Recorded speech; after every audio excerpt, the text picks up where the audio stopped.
Hey everybody, we will continue on with our study on the doctrine of sin. And this time ay pagpapatuloy natin yung ating naumpisahan, dalawang sessions regarding the forgivable sins and saka yung unpardonable sins or otherwise known as yung unforgivable sins. Okay, again, itutuloy lang natin yung ating source dito, yung The Gospel Coalition authored by actually an essay by Andrew David Naselli. Sa view niya regarding unpardonable sins, at in continuation of what we've been discussing before, yung view niya, yung number 4, where he favored, diba, meron kasing 4 views, differing views regarding the subject of the unpardonable sins. At yung view number 4, ang sabi niya rito, yung unpardonable sin o yung unforgivable sins ay nakukumit kapag merong decisive rejection of the clear truths of this Holy Spirit, of course, revealed about Jesus by attributing His mighty works to Satan. Okay? So yun yung kanyang argument dito. Sabi niya, those who commit the unpardonable sin, explains John Calvin, kinote niya si John Calvin dito, with evil intention, resist God's truth, although by its brightness, they are so touched that they cannot claim ignorance. They decisively reject clear spirit-revealed truth about Jesus by attributing his mighty works to Satan. They decisively reject Jesus because they never repent. They continue to rebel against Jesus until they die.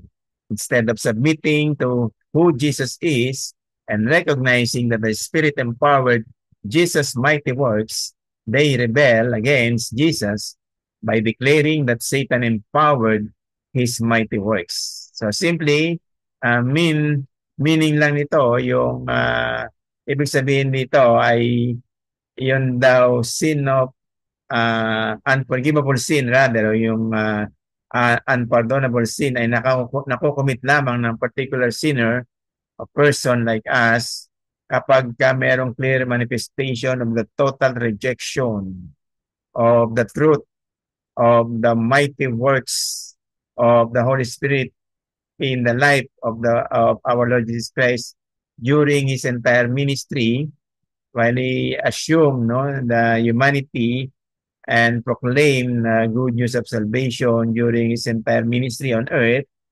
Nung siya ay nagkatawang tao, di ba, namuhay at nangaral ng magandang balita ng kaligtasan at gumawa ng mga iba't ibang klaseng himala.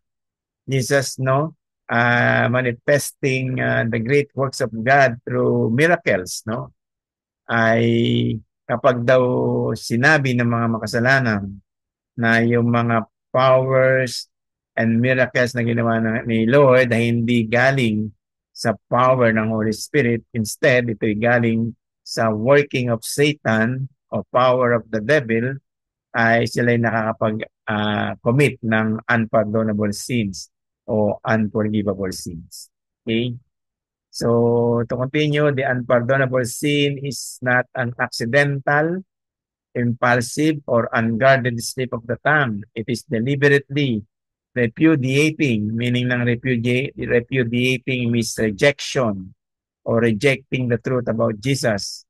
God responds to such rebellion by hardening the rebel's heart and not giving that person a desire to repent and believe. Yun yung malungkot doon, no? Minsan inahayaan ng Lord na patuloy na ang mga tao ay mabuhay sa kanilang mga pagkakasala because of the hardness of their heart. They do not want to repent.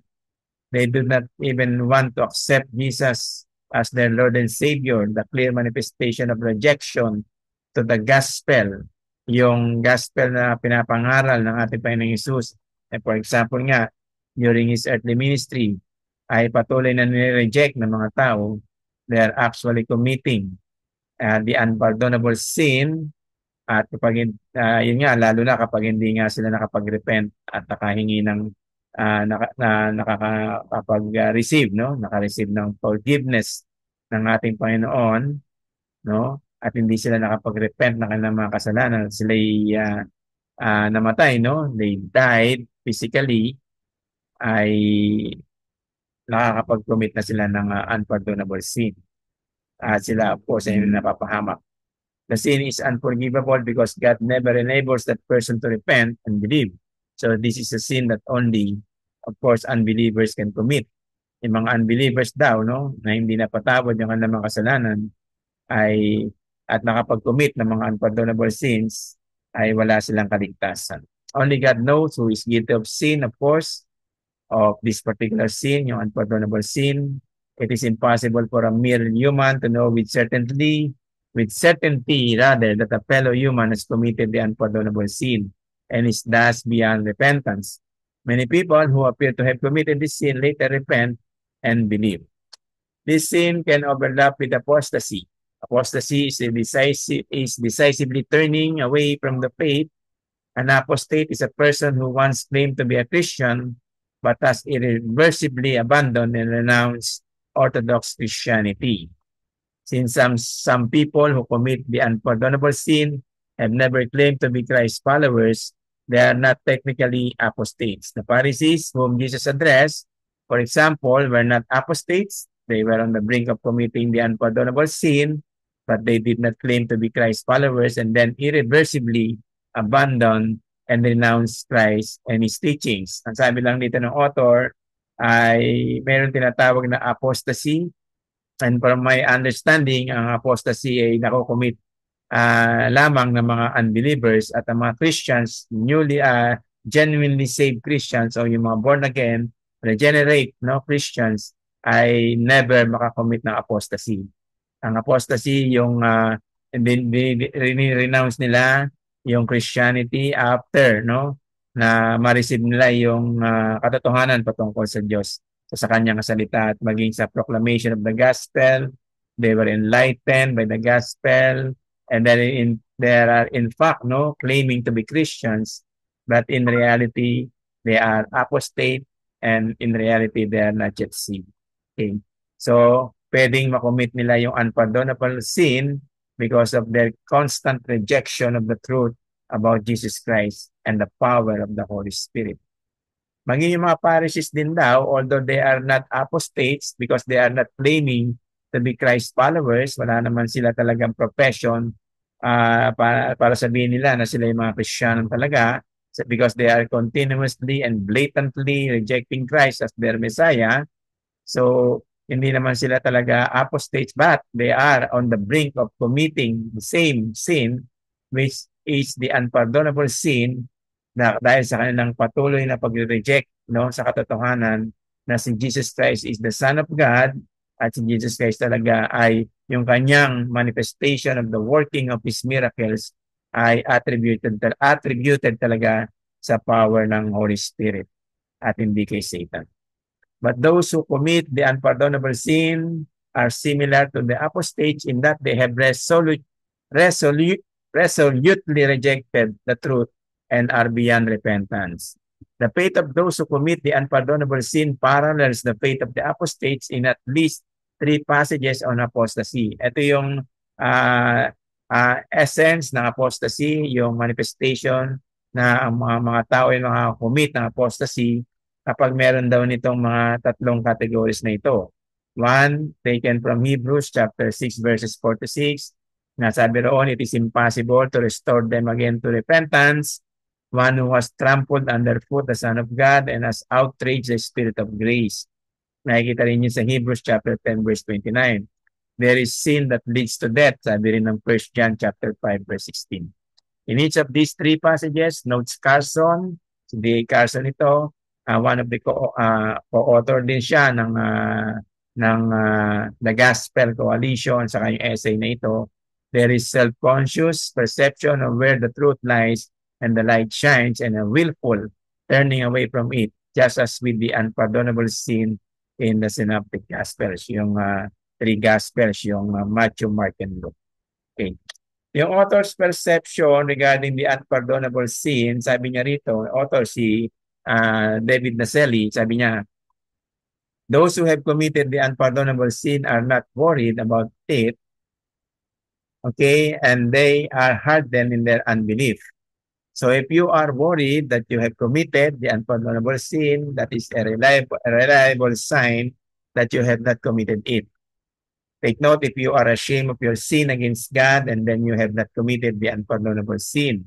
So instead of feeling hopelessly condemned, keep turning from your sins and keep trusting Jesus. If you are in Jesus the Messiah, then there is no condemnation for you, as taken from Romans chapter 8, verse 1. Sabi roon, there is now no condemnation to those who are in Christ Jesus, our Lord. So meaning dito, yung perception ng author na kinuha natin sa kanyang essay kay Naselli, sabi niya, na-commit lang talaga ng unpardonable sin, whom God knows exactly, ay yung mga hindi nagwo-worry na they are committing the unpardonable sin.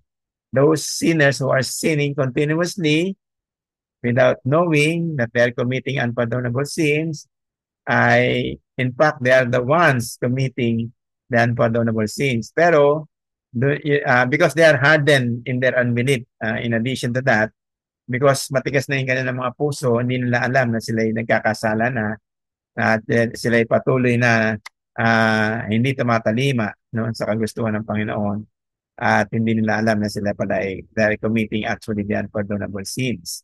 Yun naman daw pong very much worried, yung nag-worry, nag-aalala na baka sila ay nagkakasala na at yung kanilang kasalanan ay wala ng kapatawaran. Clear sign din ito na hindi pa nila talaga nako-commit yung unpardonable sin kasi meron pa silang nababothered pa yung kanilang conscience, meron pa rin silang pag-aalala, no? Meron pa rin silang in one way or another, nagtakot sa Diyos, naggumawa ng patuloy sa paggawa ng kasalanan. Perhaps, no, they are not yet committing the unpardonable sins. Meron pa silang time to repent at meron pa silang chance and hope for repentance. If you are ashamed of your sin, another example, na perhaps, sabi ng author, hindi pa sila talaga nakaka-commit ng unpardonable sin, meron pa silang chance, may pag-asa pa silang maligtas, masave at mapatawad sa kasalanan, ay yung sabi nga na sila ay medyo nahihiya pa, no, na gumawa ng mga ibang mga klase, iba't ibang klase ng mga kasalanan, may takot pa sila sa Diyos, pwede pa silang umiwas sa mga kasalanan na yung kanilang patuloy na nagagawa, may chance pa sila. And perhaps, sabi ng author, hindi pa sila na-commit ng unforgivable sin. So instead of feeling hopelessly condemned, sabi nila, ay they should be turning away from sin, talikuran na nila yung kanilang mga ginagawang kasalanan sa kasalukuyan at patuloy na sila, no, instead na mag-trust at magtiwala na sa ating Panginoong Jesus.